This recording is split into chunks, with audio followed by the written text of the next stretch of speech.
Hello. It is a new year and I am back. Huzzah! Welcome to more or less incoherently rambling about RPGs, Story Path Ultra, horror gaming, and the like.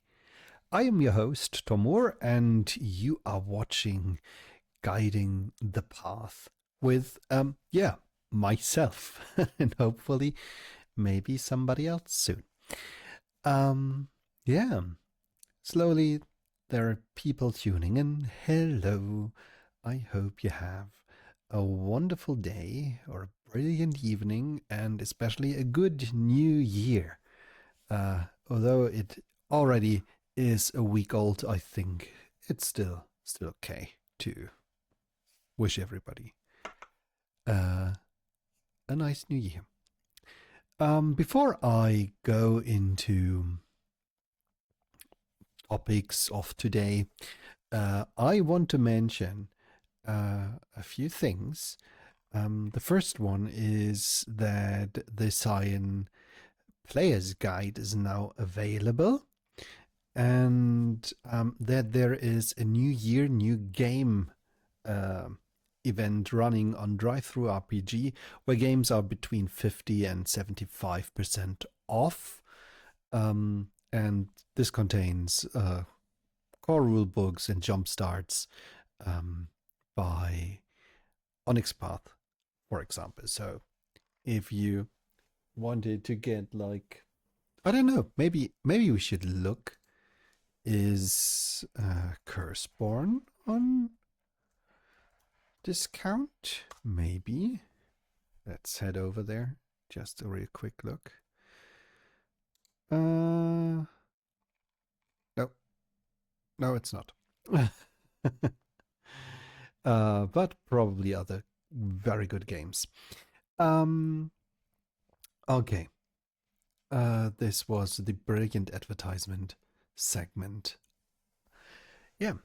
I was thinking about what to start with, and I thought, well, maybe maybe it's a good idea to start with how to start a game. Um, I like to talk about basics here and how to grasp core concepts or how to do do everything from an easy point of view.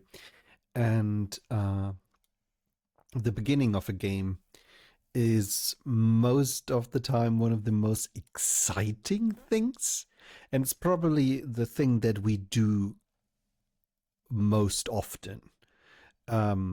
With games falling apart because of scheduling or maybe disagreement on what the game is about or stuff like this, and just life.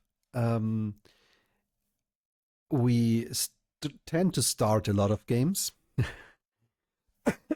Sorry. And then we run them for a few sessions, and in the best course of action, we also end them. And it's probably worth to talk about ending a game as well.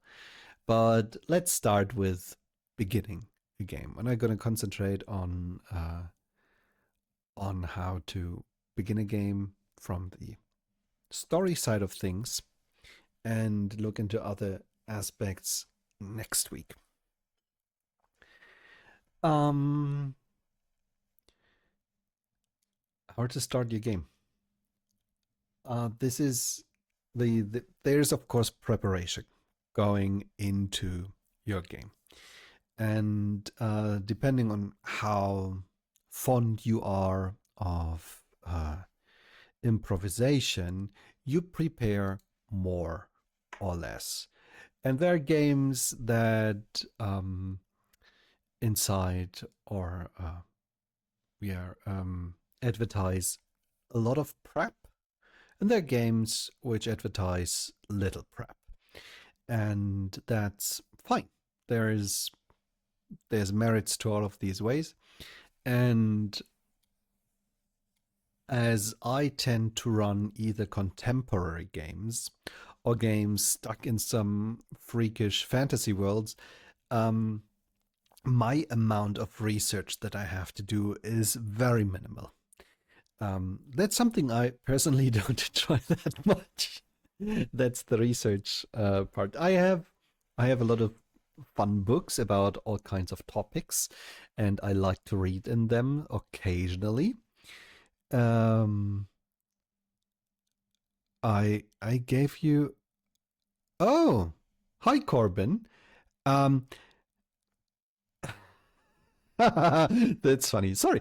Um, I'm sorry for stealing your stream name.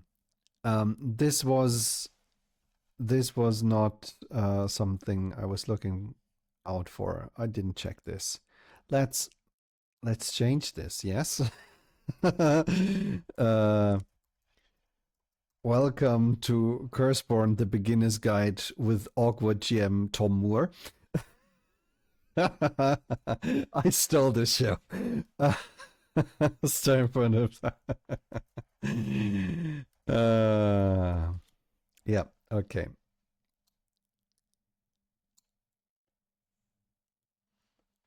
This does this I have no Corbin. Yeah.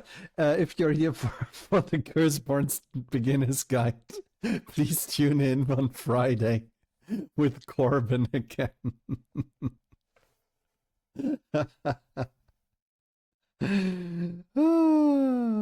Yeah.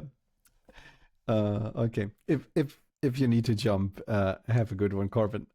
It was great having you, though.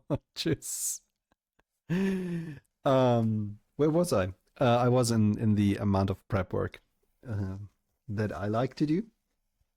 I like taking inspiration from stories and books and real world events. I don't like going into detailed research work about historical facts. And that's why you will rarely see me run historical settings. Um, but in preparation for a game, I sit down, gather ideas, and then I'm gonna do something very old school, and I'm gonna write them down. This, for example, is my notebook for my current face-centric game, and it's a very nice one. I really like it. And then I just gonna start writing actually my first scene. This is something that I usually prepare. I prepare my very first scene. And in this case, since it is a game focused very heavily on dreams, dream manipulation, omens, and creatures escaping from dreams, of course, all my players start with a dream, and I noted down what the dream is.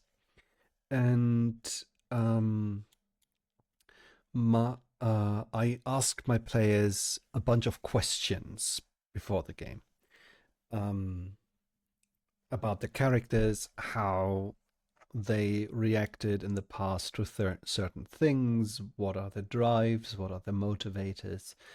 Um, and I asked for dream metaphors, not necessarily in a very open way, but sometimes I did. Like, if you are in danger, how how would this manifest? If there's something that represents dread or terror for you, what is a safe memory for you? What made you return from the place that you've been capped? Stuff like this. And then I would build this first dream and create elements already and highlight them for myself to bring them back into the game again and again and again. And the repetition gives them further relevance, importance, and meaning throughout the game. So I actually plan my first scene relatively well. And you can do different kind of scenes as a beginning. Um, this is more or less a nice drive on a train. A little bit railroady because I basically narrated to my players what they were dreaming.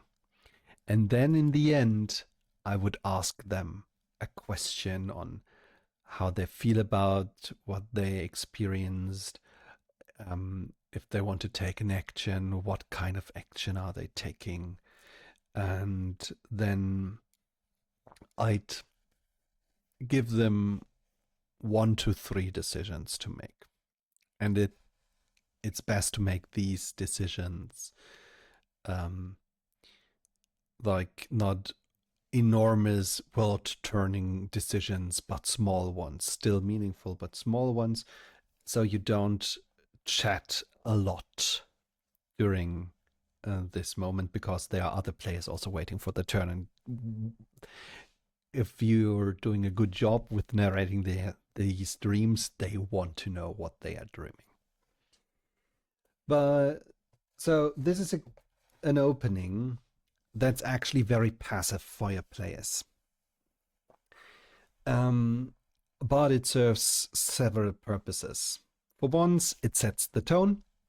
It places elements into the game that I can repeat over the course of the game. And it introduces something about the characters that I feel is important to the story.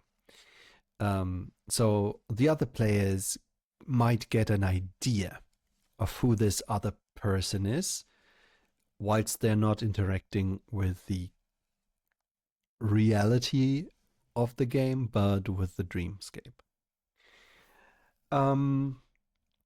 The polar opposite of this is something that I added to a jumpstart that is probably one of the most often run modules for me, and that's the Changeling the Lost Jumpstart, which I wasn't too fond of at the beginning, but I read it a few times and then I ran it. And in preparing this one, my relation to it changed a lot. And I like it very much. I removed some elements that I didn't like and I added to it and made it into a experience that I personally feel is more satisfying and interesting. But I know you only have so much room for a jumpstart or any published adventure, and you can only write so much, and you have to kick out a lot of things that you would like to do. So what I do for this jumpstart as I run it is I have a short introduction scene for each character.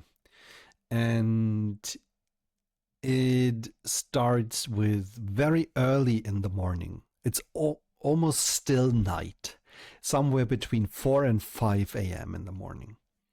And I'd ask my players why they would be up. What would they be doing? What are they doing to be sure that they're not dreaming but awake instead? Because that's one of, at least for me, it's one of the major themes of Changeling, that you lose sometimes control over what is real and what's not, what's actually happening, who's in control of perceiving reality. Is it your consciousness? Is it your subconsciousness? Is it something else? It's a struggle, and you're not always entirely sure that what you are experiencing or what you are remembering is true.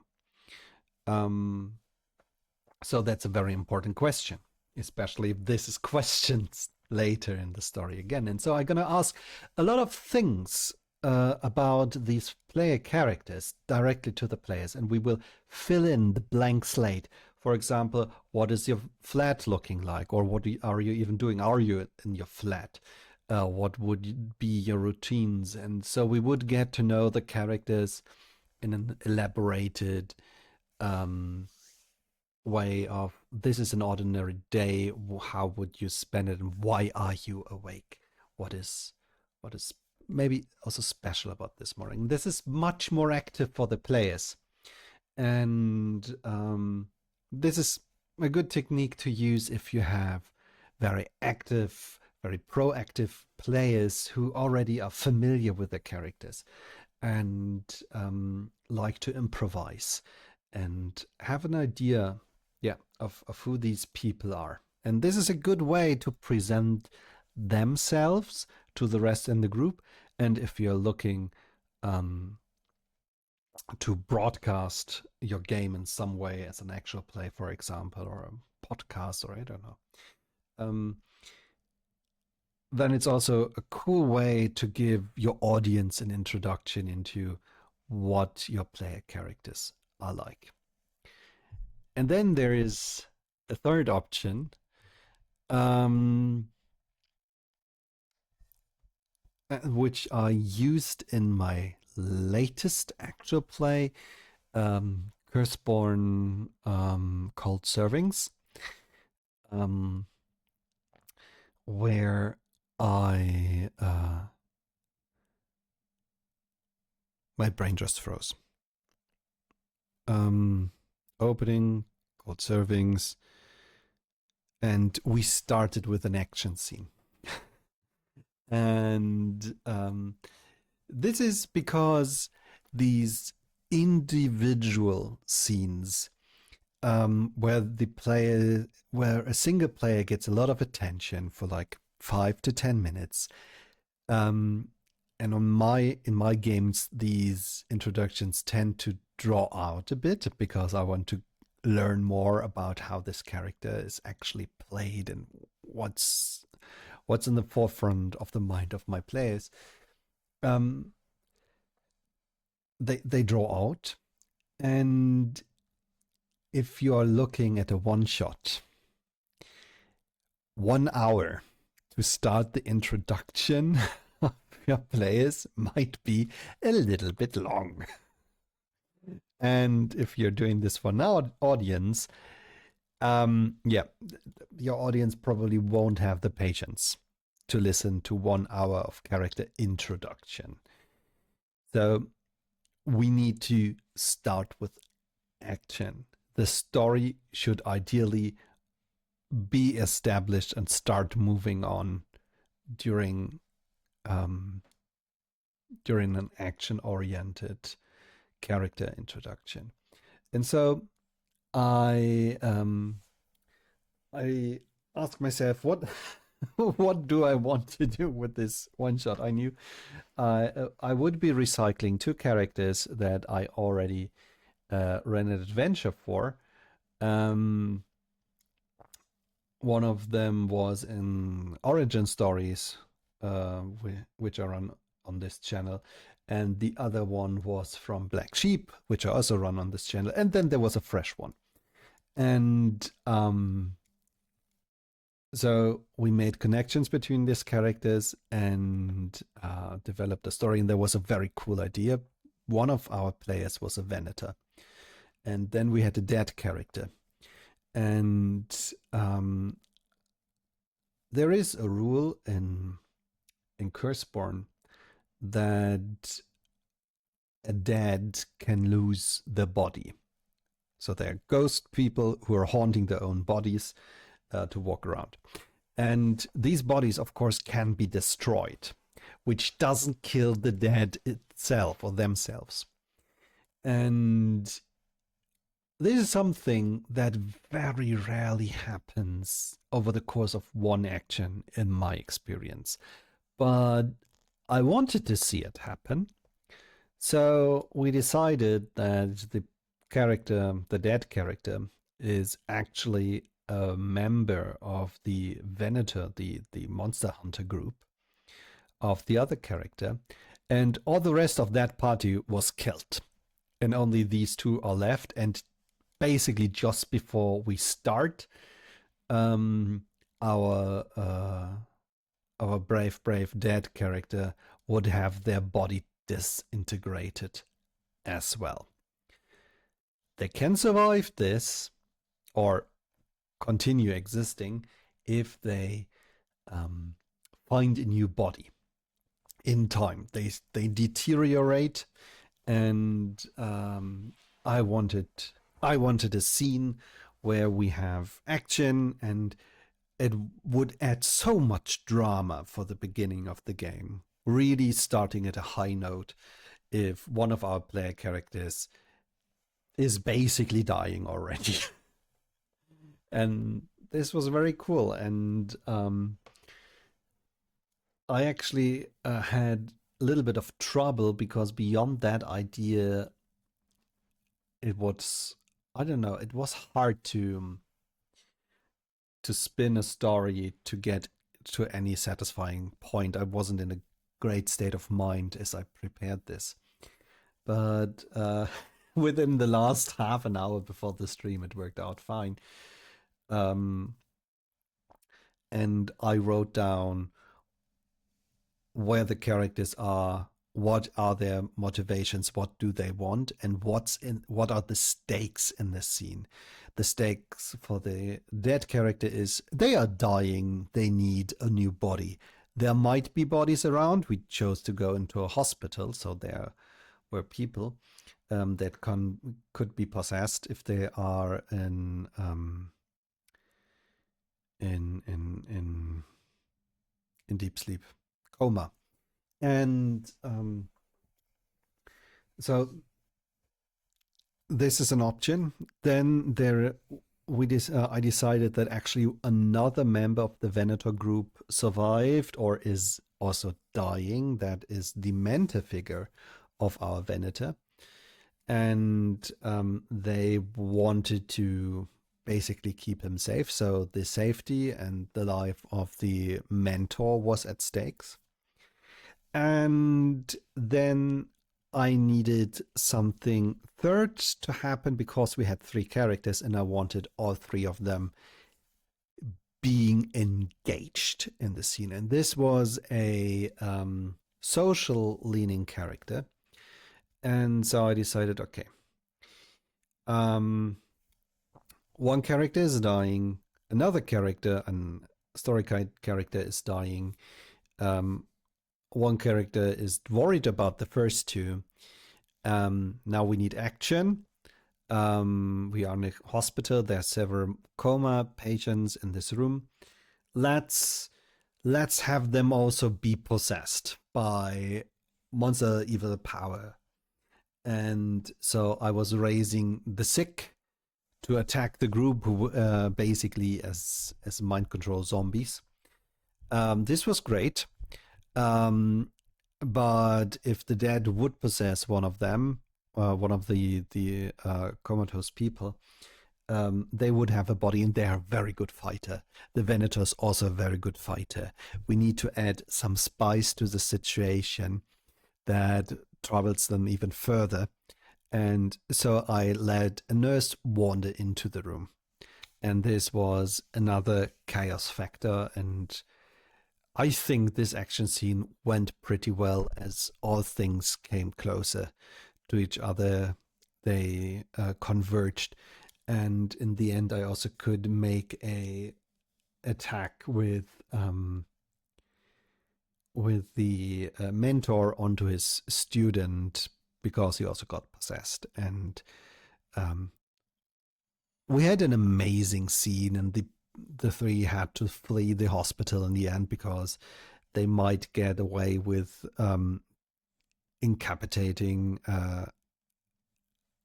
3 to 4 zombified, traumatized and comatose people, but the entire hospital might be a bit much. So I totally had what I wanted out of the scene, and I wrote down the stakes. I wrote down the threads. What characters do I have? And then I was golden. And that was basically the outline of my adventure. I knew what antagonist I wanted to use. And that's something I highly recommend. And it's something I took from Chronicles of Darkness. unlike in many other games, Chronicles always had several options of what the creature you're facing actually is. If it drinks blood, that doesn't necessarily mean it's a vampire. It could also be a mage who drinks blood to power or fuel their powers. It could be a changeling, a leech finger that drew away the life energy of other people. Or it could be something very, very strange from one of the monster books, basically. It could be a spirit or many, many things. So you don't have to stick to one explanation to a monster or an antagonist. And I chose one of the tasty bits, the symbol of murder, as a antagonist, and I tweaked it.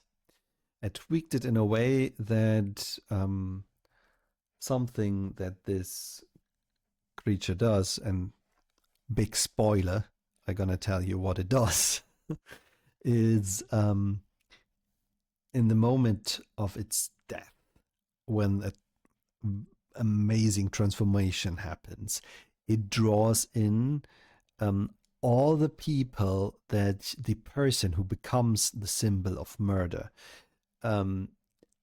killed earlier, and they're turning into a big amalgamation, a horrible, horrible monster.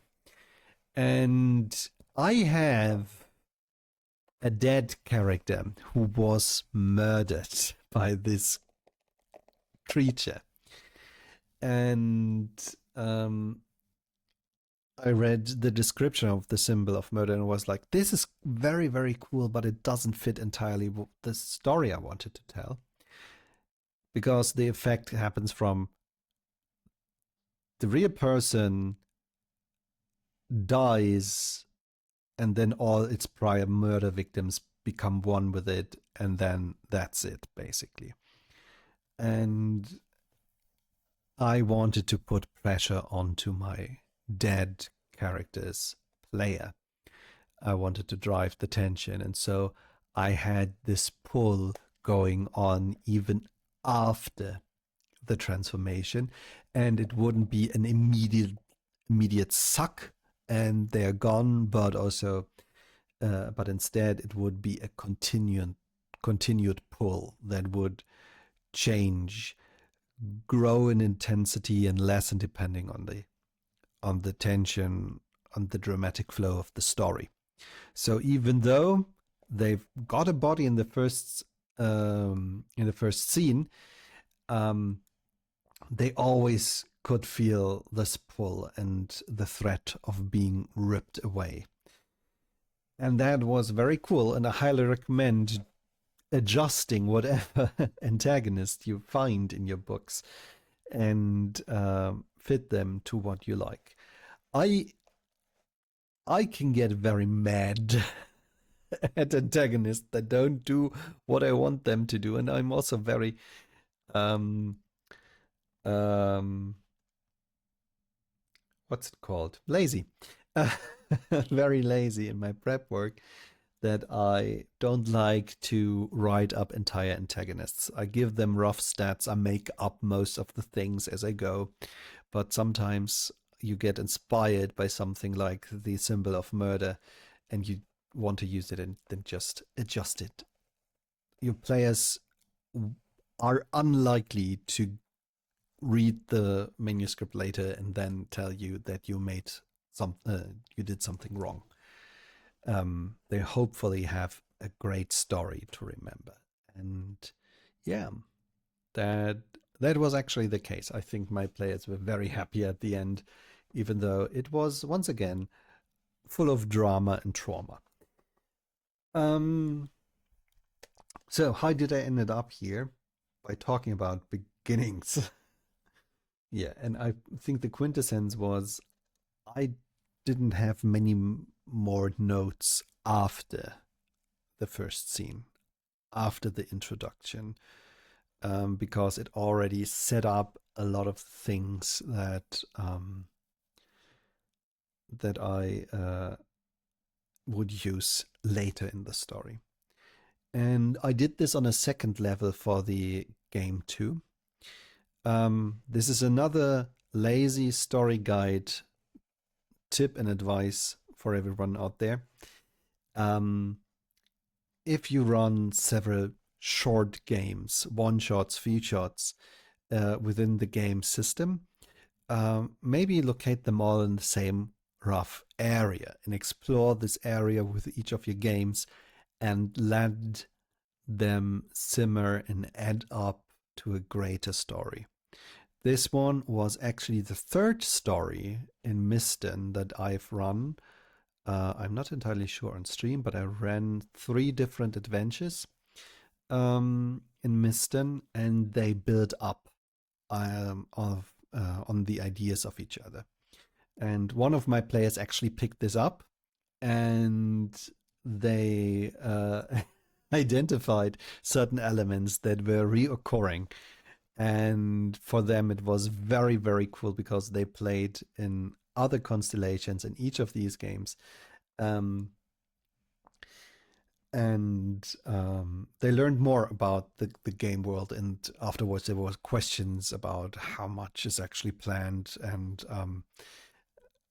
how how deep goes the lore for Miston.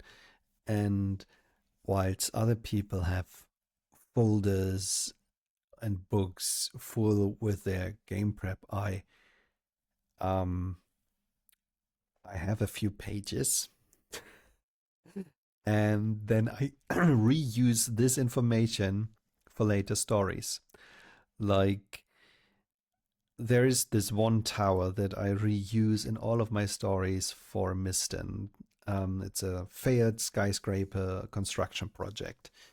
And by reusing it again and again and again, it became very prominent and important to the players who are recurring players in this setting.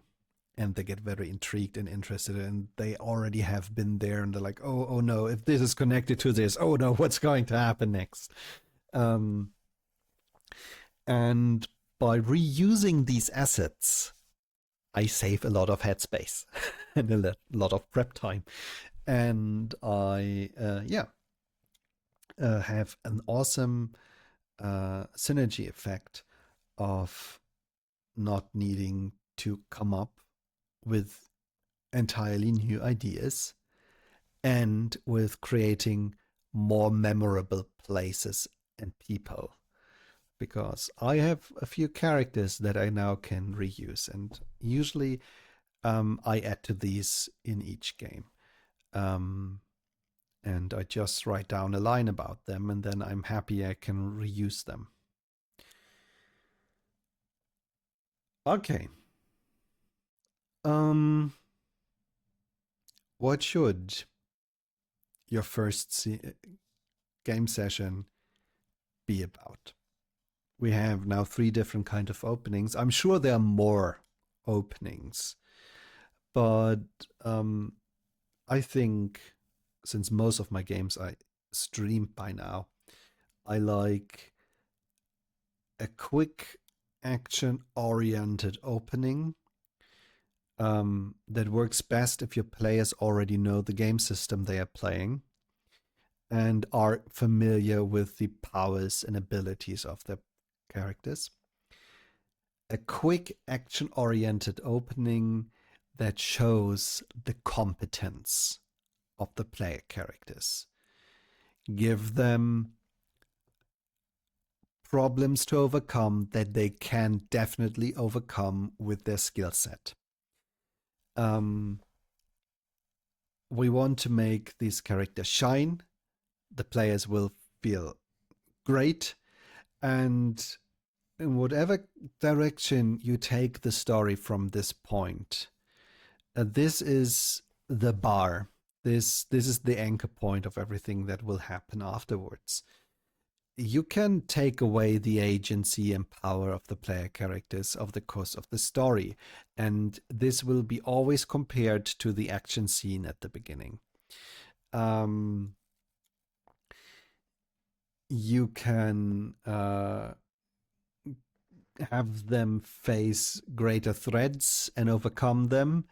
They will feel this was more effort that we needed to put into the later sections than in the first one. We had an escalation here. This is also great. There is a lot of things that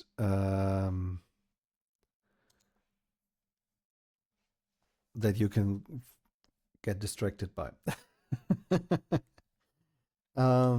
Brain.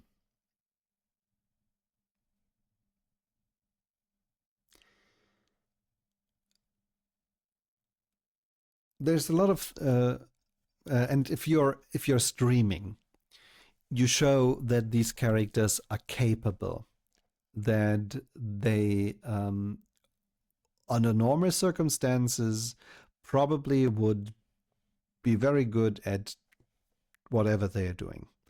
And then if they start to struggle over the course of the story, this shows the amount of stress and the threat they are facing. And this is a cool storytelling device. If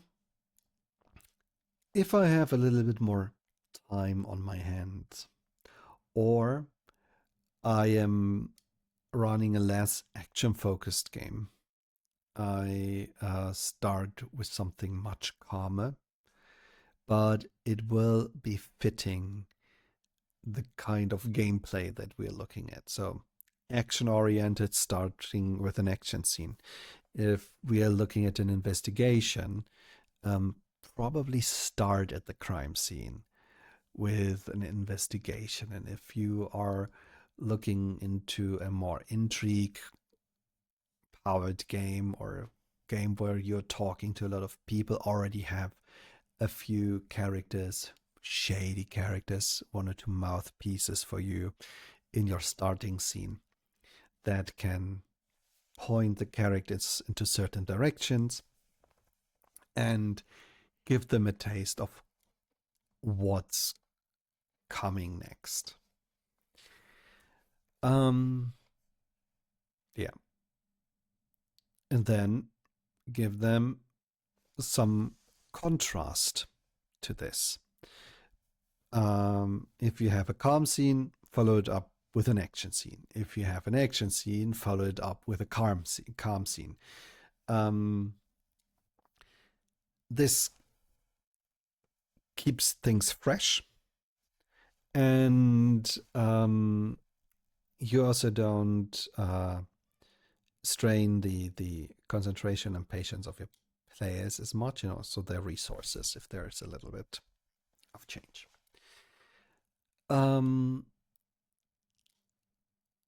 It would be marvelous if your first session would be self-contained. A first brief story that has a start, a middle, and an end. And it doesn't need to be extremely elaborated. The first session is there to place the tone, to fit, to I want to say install, but you don't install themes and motives into your story. Hi, Travis. Implement. You implement reoccurring themes, and establish. That's also a good word. And I recommend that you write more during your first session than before your first session. And this is things that your players come up with, and things that you need to improvise during the session and then revisit them later. Have characters reoccur that the players gelled well with. Have locations reoccur. Have tiny bits and conversations reoccur.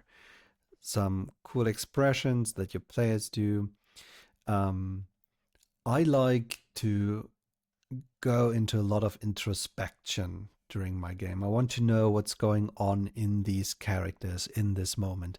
And sometimes I have a very good question, or I think it's a brilliant question that I want to ask, but the player is still talking. They're mid narration. And I probably don't want to interrupt them, or at least I don't want to interrupt them because I tend to talk a lot as a GM. And this is maybe something that I could work on to keep it more short, simple, and evocative. Although, as a non native speaker, I lack a lot of cool $10 words. And I have to use more simple words to get across what I want to do. And in German, it's a little bit easier for me, although I also tend to elaborate a lot. And whilst I take a lot of time talking, my players have to listen, and I owe them the courtesy to listen to them and not immediately interrupt them as soon as I have a clever idea. So what I do is I make a note. I make a short note, and if it fits, I revisit it later and bring it up again. For example, if one of your players decides to, I don't know, push away a hangover, or no, not a hangover,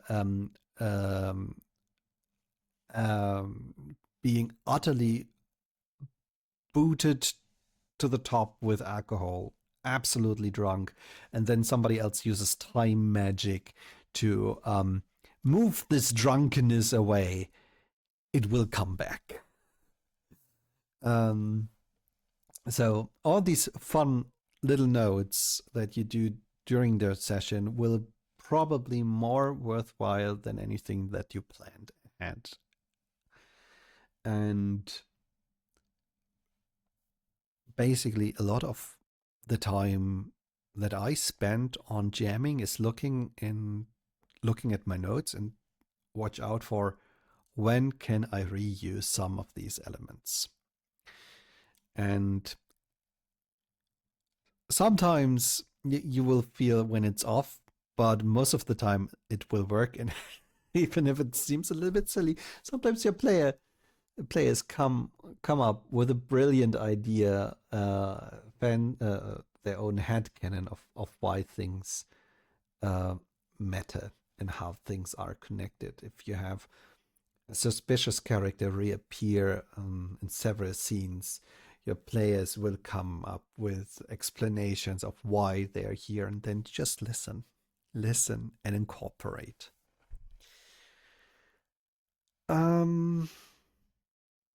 Yeah. Depending on the length of your first session, think about how many steps you need to run the introduction story. I like 3 hours, preferably 4 hours, especially if I have 2 fights, because fights usually take longer than anticipated, because there's a lot of dice rolling involved and a lot of looking at tables and a little bit of math. And even though they can be very fun and interesting, they swallow up a lot of time. And if you have people who like to role play, fights get even longer, time-wise. Not necessarily boring, just they take up more time. And I like 4 hours because you could easily fit in at least one heavy action scene with a fight, if not two, and still get a lot of character moments out of it. And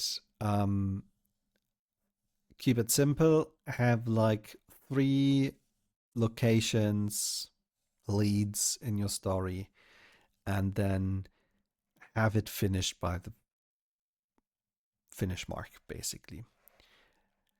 And that would be marvelous if reality turned out like this most of the time, but it often doesn't. You need a little bit longer, or you feel like something might have deserved a little bit more time. But something that I do is when I'm streaming, I always have a clock in front of me. I also have the clock in front of me if I'm running a paid game, because I need to know when to make a break, for example, and when I need to end. And with paid games and streamed games, you are on a schedule. And if you're running a game for a convention, for example, there are people waiting for for the slot after you, and so you need to finish at a good point within your story.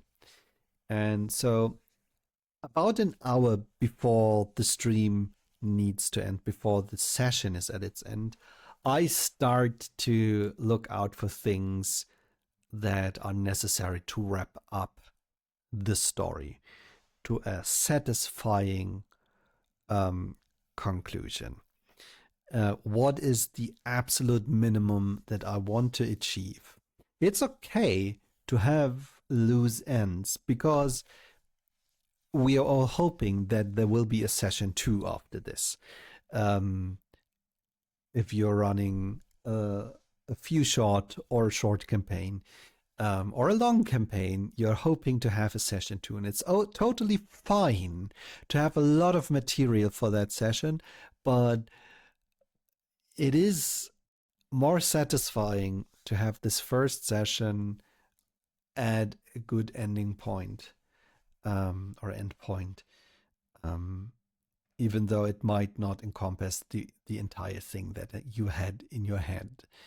Um, because life often enough throws a wrench into our path, and then you have to reschedule, and somebody can't join the game anymore, and stuff happens. And so self-contained session 1 is always a great one shot, and it can, if things turn out well, into an awesome campaign.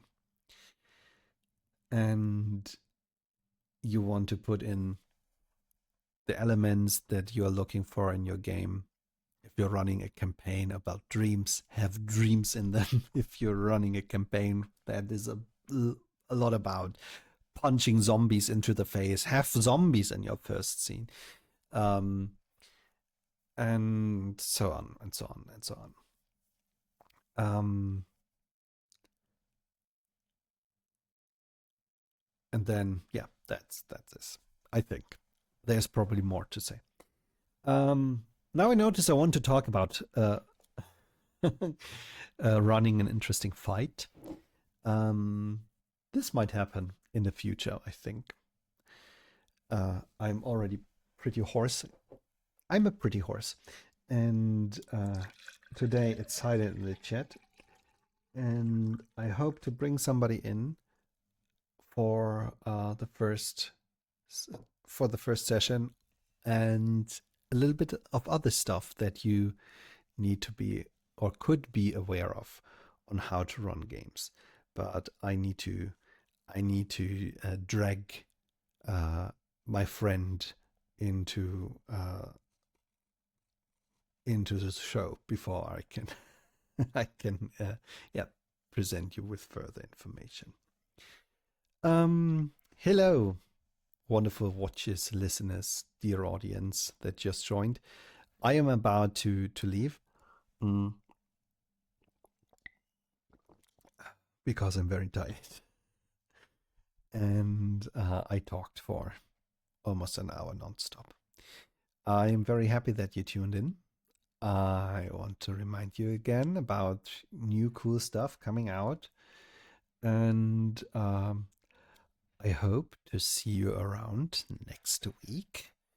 And yeah, wish you a good, a better year 2026 and awesome stories to tell. See you around. Bye bye. Now comes the awkward moment where I have to go to OBS and end the stream.